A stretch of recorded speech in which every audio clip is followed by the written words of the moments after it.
Hi guys, welcome back to Karen's Vibes. Yes, I did a video a while ago. I read chapter 29 because that's where we had stopped the last. We had stopped at chapter 28. And I did chapter 29 a while ago. Then I went into my page looking for the video. Video had disappeared and I'm not that tech savvy as yet. So can't find the videos. I'm actually doing back over chapter 29. Oh gosh, I'm so disappointed. But anyway, so I have to read back over chapter 29 because I can't find the video. I just did it a while ago, had it on my other page. Then I pressed something. I don't know what I pressed, and then it's just disappearing. I can't find it. So I am gonna start back I'm just going to read it back over and then go on to chapter 30. So welcome everyone. Welcome. Thank you for joining me. If you are at home, grab your cup of tea. Make sure it's K spicy teas. Grab your cool drink. Make sure it's K spicy teas and that is iced tea. You can actually do it in iced tea as well. So whether cold or hot.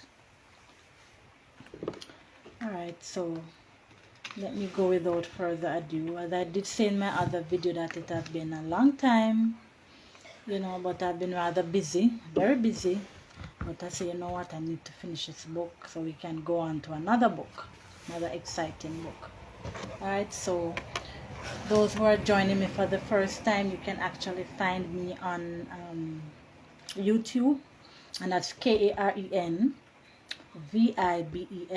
with an exclamation sign. So that's Karen Vibes on YouTube. Alright, so you can go on and see the story that I've read and see where I've reached so far with this book.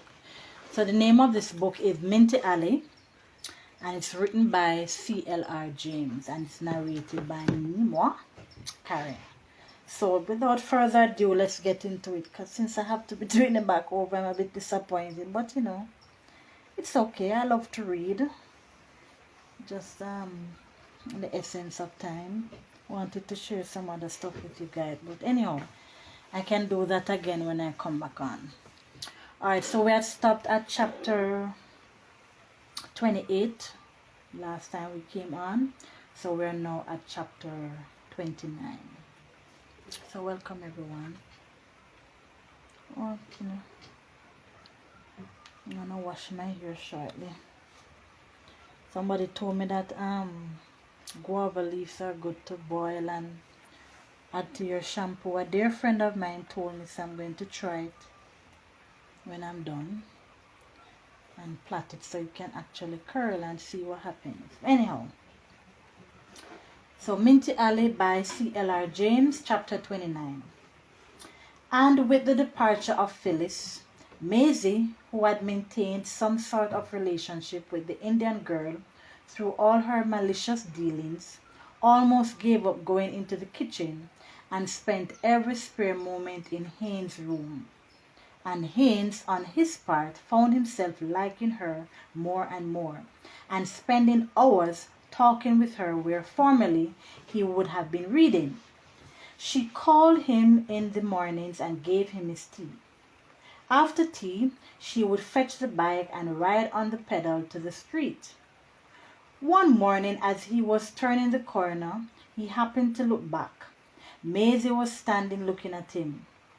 When he returned at lunch, she said, "But Mr. Haynes, you looked back and saw me and didn't even give a little wave." Next morning, Haynes looked back, saw Maisie and waved. Henceforward, every morning, he looked back at the corner and waved. Little by little, she was making a human creature out of him. On Sundays, however, it was a different story. Haynes slept late, and Maisie would sleep late also. She would not get up until 9, sometimes 10 o'clock.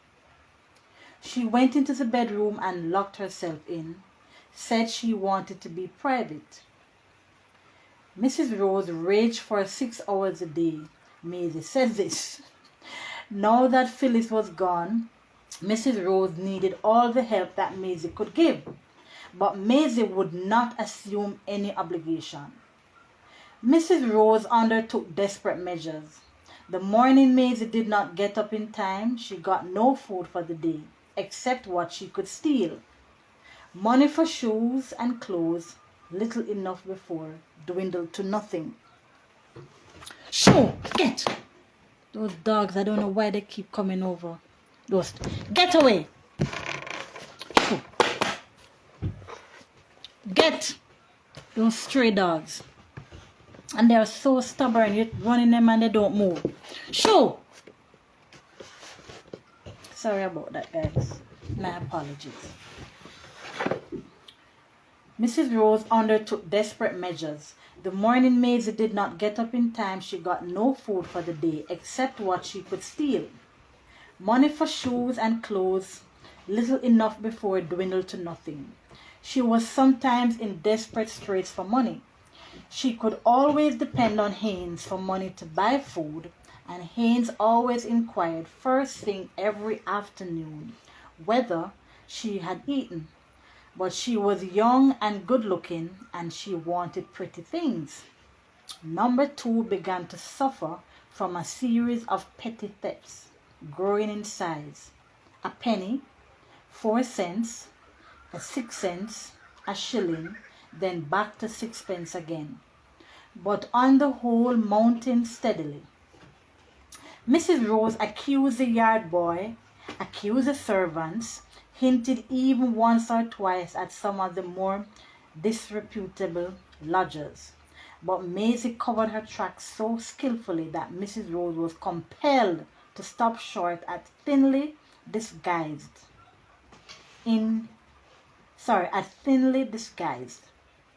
It was strange how she hesitated at accusing Maisie outright. Then one Sunday morning, Mrs. Rose lost a $1 note and accused Maisie point blank with such certainty that Haynes knew she had her at last. Maisie gave her a very cold, "Search me," and took refuge in Haynes' room. Miss Atwell was at home. 1 or 2 of the boarders joined in, and the waves of dispute rolled up to his step. Miss Atwell, said Mrs. Rose, if she don't give it to me this morning, I'm going for the police. Maisie leaned back in the armchair, inhaling deeply at a cigarette. Took the beef? You took the beef? Haynes whispered. She nodded an affirmative. Give it back. I'll make things right. I'll go to goal first. It was no use arguing with her in this mood and on this question. I want my $1 back, said Mrs. Rose, and if I do not get it, I am going to the police. She went inside and started to dress. Haynes had a hasty conference with Miss Atwell. She told him that Mrs. Rose needed the money badly, had borrowed it late Saturday night after being refused by 2 or 3 friends and walking many miles. There was no time for too much talk. Would Mrs. Rose take the $1 back and let the matter end there and then? Miss Atwell, acting as an intermediary, found little difficulty in persuading her. She needed the $1 too urgently. In less than 10 minutes, the episode was closed. It's all right, Mr. Haynes. And Mrs. Rose promised not to say one word again about it. Haynes went back into the room and, not knowing what to say to Maisie, quietly began to read. She sat motionless for nearly an hour. Then, with a faint, "Excuse me, Mr. Haynes," she left, dressed, and went out. "I'm sorry I caused you all this trouble, Mr. Haynes," were her last words. "It's quite all right, Maisie," said Haynes, but meaning much more than he said. The Sunday morning was ruined. No long talk with Maisie, no gramophone playing, no jokes and gossip, nothing. She was not even there to give him his lunch. which was the meal of the week. Long after lunch, she returned and came straight into his room, dusty and hot. "Here is your dollar, Mr. Haynes." She was smiling faintly, but held out the money until he took it and was very subdued for the next 24 hours. But soon she was her old self and a living torment to her aunt. On the Sunday night following the outburst, Mrs. Rose happened to be away. Maisie, as usual, was in Haynes' room, and he decided to talk to her seriously. "Maisie, have a cigarette." "No, Maisie, no beating around the bush. Have you ever thought of getting work to do? If you're tired of me coming in here so much, tell me, Mr. Haynes." But Haynes was prepared for these hearings. "That is not going to work today. You can't go on as you are going. You must get some work to do." She suddenly became listless. "I don't want to work, Mr. Haynes." She relaxed entirely in the chair and looked at him out of half-closed eyes. "No, but you and Mrs. Rose can't go on like this. Something is going to happen someday." "Let it happen. She can't beat me. You think I'm afraid of that noisy blowhard? Suppose the police had come last Sunday, searched and found the dollar." "They couldn't find it. You don't know what a police search is like." "Well, if they had found it, they would have taken me down. I wouldn't have been the first woman to go to prison." He looked at her nonplussed. She looked back at him, and then her face broke into a smile, slow, amused, almost derisive. "What next, teacher?" "You want a smacking," said Haynes. "Ha! You're getting on, Mr. Haynes. When you first came here, you couldn't even say boo to a goose." "Come, tell me something, Maisie. Leave this going to work alone for the minute. Have you any plans for your future? Any sort of plans at all?" "Plans for my future? I don't know what you are talking about, Mr. Haynes." Gradually, however, she spoke more in jest than in earnest, but with an element of seriousness in what she said. For staying at home, she had no plans, but she wanted to go to America to work good money. In America, you worked hard, but you got good food and pay and had a fine time. Why the hell should she starve and slave to get a few shillings a week from some employer in the town? Miss Atwell appeared at the door, the climax to a series of subdued mutterings and ejaculations with which she had accompanied her later stages of the conversation. Start feeling chilly. I use my hair as a scarf. Miss Atwell appeared at the door, the climax to a series of subdued mutterings and ejaculations with which she had accompanied the later stages of the conversation. "Mr. Haynes, excuse me, but I can't hear this child talking to you as she's doing, Mr. Haynes. She is heading for perdition."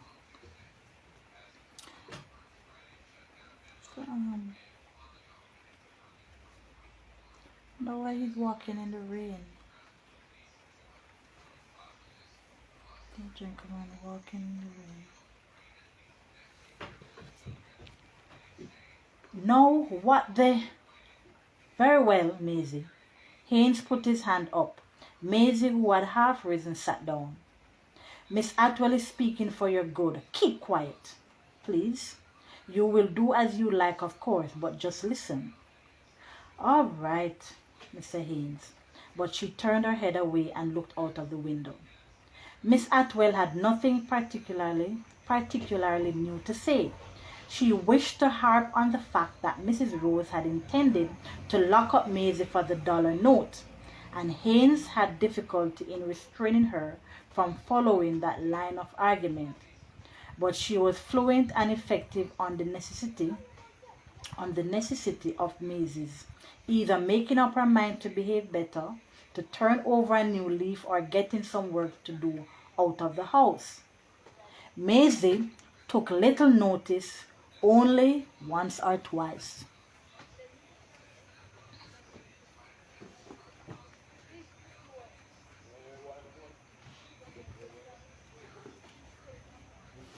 When she displayed signs of irritation, Haynes motioned to her and made her keep still. Miss Atwell paused for breath, but not for long. Everybody know Miss Atwell, she can't chat when she start. She have no stop. And the child, she continued, has a lot of good in her, Mr. Haynes. She is a child with nice ways, and I'm not going to stay here to listen to all this damn nonsense, said Maisie, and in one stride and a jump she was in the yard. Mr. Haynes continued, Miss Atwell, if Mrs. Rose loses anything again, she's not going to make a noise. She is going to send for a detective quietly. She says that she will have peace in her own house. You and me has to do something for that child, Mr. Haynes. She will listen to you. That girl is a mystery to me. She picks up 6 cents, car tickets, shillings in your clothes or on the table, and I sit down here and hear her first thing as you come in, give you. And Mrs. Rose can't leave a penny lying about, Maisie snatch it up. As long as it is Mr. Haynes, she will behave. But anybody else? Maisie came back in. Mr. Haynes, his people, all of you like, and Mrs. Rose, what all you are, all you not people to behave for. Old lady, go out of the gentleman's house and leave him in privacy. But Maisie made a good-natured grimace as Miss Atwell gave the words almost a friendliness. I'll see you a little later, Miss Atwell, Haynes told her. I have something in mind. I'll speak to you about it another time. Maisie sat down, took a book and read for 5 minutes. Then she put the book aside. You want me to play some nice records for you, Mr. Haynes? No, thank you, Maisie. You see how you're treating me? I just want to play for you. She put a record on, a piece of dance music, and started to beat time with her foot, humming. Haynes would not watch her. She reached his pipe and tobacco pouch. Here is your pipe, Mr. Haynes, and the matches filled and not too tight. Now, Mr. Haynes, I have been thinking it over and I want to behave well and to stop troubling Miss Rose. Well, people, that is quite a change, knowing her behavior. Well, I guess I say it's never too late for a shower brain. I'm glad to hear it, came a pause. Tell me, Mr. Haynes, you have anything in mind which you think can help me? What a little imp it is, said Miss Atwell. Mrs. Rose came back just in time to hear Maisie, Miss Atwell and Haynes laughing as merry as fleas. To quote Miss Atwell, she didn't seem too pleased. But though Haynes would not yield to Maisie's blandishments that evening, he really did have an idea. He thought it over carefully and put it to Miss Atwell, who told him it was excellent, and they approached Miss Rose together. Mrs. Rose, he knew, would not consider the proposition at all if it did not come from him. But he put it to her, and after some demur, she agreed to try it. Maisie might tease Haynes in small things, but whatever he wanted her to do, she always agreed in the end, and consented to do her best. The great arrangement was this. Maisie would be given some specified work, keeping the books, washing, starching and ironing, and a few other tasks. She would do them for Mrs. Rose, who in turn would pay her a fixed salary and give her food. Mrs. Rose would not be concerned with Maisie as long as the work was properly done and in time. Hazy was to pay Maisie, sorry folks, Haynes was to pay Maisie out of the monthly sum he gave to Mrs. Rose. This particular concession had been a delicate corner, but Haynes got round it with colors flying. The whole idea was novel, but simple, and on the whole it worked. When Maisie wanted to be idle during the day, she used to rise up early, work like mad for some hours, and then stretch about the place for the whole day, happy because Mrs. Rose could not call her. Whenever she was inclined to be slack, Miss Atwell or Haynes gave her a reminder and did not find her refractory. Now she was able to arrange her work so that she could spend as much time as possible with Haynes. The pair grew closer and closer. Through her, Haynes knew immediately every single thing that was going on in the house. What Mrs. Rose was praying for when our high priest visited her, the love affairs of the boarders, the mysteries of Miss Atwell's wardrobe, causes, celebs in the town. Mr. Haynes' jokes or Mr. Haynes' news was a well-known cry, and whatever Haynes was doing, he put it aside to hear. Oh, it's raining. Well, it's not raining. It's not raining hard now, but yeah, bleak day today has been a bleak day. Overcast. Anyhow, sometimes she would tell him jokes, but not now. After supper, often she pushed chairs and the table to the side of the room to give herself scope. The range was wide, but Miss Atwell on the whole was her chief subject. Maisie had Miss Atwell's vocabulary, diction, and style to perfection, so she liked to tease Miss Atwell's behavior. So Maisie likes to tease Miss Atwell's behavior. Her range was wide, but Miss Atwell on the whole was her chief subject. Maisie had Miss Atwell's vocabulary, diction, and style to perfection. To hear her say, "That is too excellent," was to hear the very voice of Miss Atwell, and Maisie was not one of the dry humorists. When she came into Haynes' room and said, "Mr. Haynes, you is busy? But excuse me," her face at the time would be all squeezed up like Miss Atwell's, but immediately after she would relax and laugh her brilliant, whole-hearted laugh. Weeks used to pass before she and Haynes would have any serious misunderstanding. Sometimes she rebuked him for impatience and said that since he had come to number 2, he had changed very much for the worse.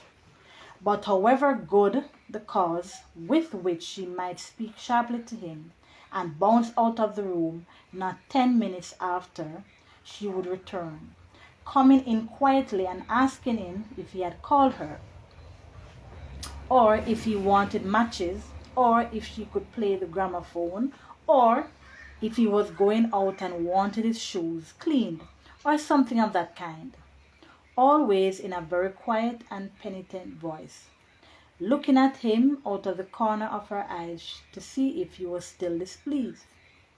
And she did things which he remembered for days, and made Haynes feel that there was nothing he could not do for her. One morning, she brought in 2 pieces of cloth for his opinion on them. One was a bright vermilion, the other pale green. That she sought, S-O-U-G-H-T, that she thought, sometimes my tongue gets tied up, people, sometimes. I may have list tongue, I'm not sure, sometimes. That she thought his opinion was nothing unusual. All number 2 used to do it. Which to choose, Mr. Haynes? The green. Only Spaniards from South America wear red dresses. But I like the red, Mr. Haynes. Why did you ask me then? You have to wear the dress. You have to wear the dress, not I. I didn't expect that you would wear the dress. I don't see why you should tell me that. Don't lose your temper. Make your red dress. Only when you are wearing it and I meet you in the street, please don't think anything if you see me looking the other way. It's my dress, said Maisie, and swept up the two of them. If you don't want to speak to me in the street, Mr. Haynes, don't speak to me. Don't speak to me in here either. I wear red, white and blue if I like. I could get an old Union Jack for you if you. She stamped out. Saturday morning, there was a commotion. The dress had come to be tried on. Formerly, Haynes' opinion would outweigh that of all the others in the house. But today, Mr. Haynes, Maisie was outside. Yes? Can I come in? Yes. I want you to tell me how the dress look. I see. Well, if you think my opinion worth anything, you will tell me as long ago. You're not vexed? Not at all. Come along, let me see you. And when she came in, it was a green dress after all. But this was merely the decoration to her unwearied personal attendance on him week in and week out. Her own shoes might go unclean for days. Never were his so bright as under her skillful hands. She made and remade his bed 5 times a day. She spent hours looking for papers he had carelessly mislaid. Now and then his carelessness or untidiness, habits which Ella had encouraged, might cause her to say, "But Mr. Haynes, you're a troublesome man. People have no peace with you." But she would look at him and smile while she spoke, or immediately after, to soften the sting of truth in her words. Rarely did she ask for money, to pay a creditor, to buy medicine if she felt ill, once a month, or perhaps less. Haynes gave her presents on occasions, but few things irritated her more than the suggestion that he should pay her specifically for anything she did for him. God, Mr. Haynes, you have a bad mind. I didn't do it for money. I didn't do anything for you for money. And yet another day, when he asked her why her behavior to him and her behavior to the others were such miles apart, she said, them, who will bother to behave for them? Her regard for him extended beyond the borders of his personal comfort and well-being. Nobody could say anything against Haynes. She was at once a flame of protest. She guarded his property jealously, keeping track of books and records borrowed over time by careless friends. She would rush into the room. Mr. Haynes, Mr. Haynes. Mr. Haynes, he's coming. Don't forget to ask him for the records. When she saw him calculating his income and expenditure, she warned him not to forget to buy shoes or new socks as the case might be. When he came back from paying, she would inquire, and if he had neglected to settle 1 or 2 accounts which he had promised her to pay, she would show her annoyance and wash her hands of him. For the time being, she inquired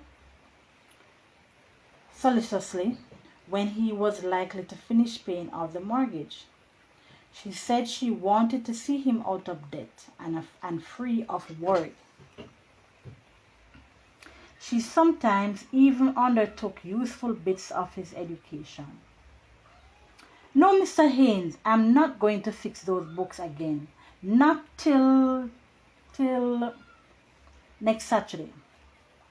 I fixed them yesterday morning, and look what you have done with them.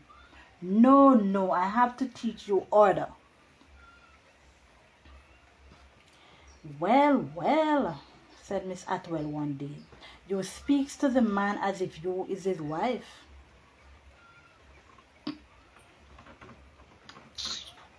Said Maisie. What is that to you? Is you his mother? But Miss Atwell's words stuck in Haynes' mind. He wondered if the girl of his dreams, the divine, the inexpressible, she whom he was going to marry one day. He wondered if in some things she would be to him what Maisie was in all. Yep. Folks, so that is the end of chapter 29. So we're coming down another 2 more chapters and we'll be done. Alright, so I'm just gonna pause there for today and I'll be back on very soon because I want to really finish up this book, because we have another interesting book that I want to share with you guys. So we're gonna pause there. So that's the end of chapter 29. So thank you, folks. Thank you for joining me. And we'll be back on. So do enjoy the rest of the evening. Thank you for always for tuning in, whether you tune in live or after. I appreciate it. Thank you to all of my new subscribers. Thank you very much. So I am now at 36 subscribers. So I need at least, because according to YouTube, I need 50 subscribers in order to go live. So I'm getting there. And as I say, one cocoa full basket. So I am getting there. So thanks to you all. I really appreciate it. So please remember, to those who are new, you can go to my YouTube page, Karen Vibes. That's KarenVibes with an exclamation sign. And you can follow the story where I started from the beginning right up to this point. Right? So you can go on and follow. So thank you so much. Please remember to leave a comment. I'm still waiting on your comments. Please remember to like, subscribe, and share. Please share to your friends and share to others. So it's Karen Vibes and it's reading for the mature audience. Thank you so much. Please remember to go onto my pages, my tea pages. I'm promoting my teas, Spicy Teas. So please remember to go onto my page on Instagram. Handle is Spicy Teas. You can go on Facebook, handle is Spicy Teas, and please support. You can make your orders and please support Jamaican made teas. So these teas are all natural teas, no preservatives added, all natural. So please go and support. So these teas that I have at the moment are pimento. I have fever grass, lemongrass. In Jamaica we call it fever grass. I have bay leaf and I have soursop, and all of those teas are very good for your health. So please visit my page, please share, please like, and yeah, make some orders. Christmas is coming up. Well, not everybody celebrates the holidays coming up, but they make good presents. And even if you don't want to give for presents, just give a friend a package of teas. I'm sure they'll appreciate it. So thank you, folks. Enjoy the rest of the evening, and I will catch you soon. Bye.